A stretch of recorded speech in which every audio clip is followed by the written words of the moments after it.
D'abord, la ZFE, elle laisse entrer dans les esprits l'idée que la qualité de l'air se dégrade.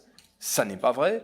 Et on n'a pas suffisamment de bonnes nouvelles, je crois, pour renoncer à dire quand même que les choses vont mieux aujourd'hui qu'hier. Deuxième argument, c'est évidemment une mesure socialement injuste, une double peine pour la plupart des périurbains et des ruraux qui quittent le cœur des métropoles, pas simplement par choix, mais parfois par nécessité économique, et qui sont ceux qui, en priorité, n'ont pas le moyen de surcroît de changer de voiture. Troisième élément, ce sont des contraintes érigées en l'absence de solutions satisfaisantes. Une Twingo électrique aujourd'hui, c'est 24 050 €. Voilà, c'est le prix du Twingo électrique. Quatrième élément, il y a aujourd'hui des incohérences majeures et non surmontées. Je reparlais du prix des véhicules.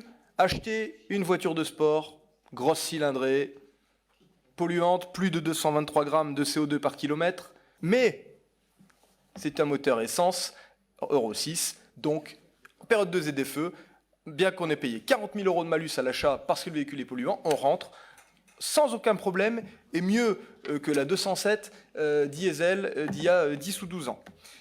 5.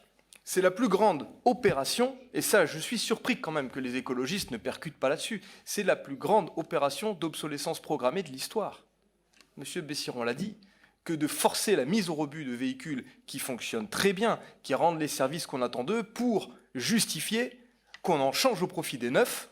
Le bilan carbone de la fabrication d'un véhicule neuf sera toujours plus défavorable que celui de l'utilisation jusqu'au bout d'un véhicule qui est quand même encore convenable et qui rend ses services.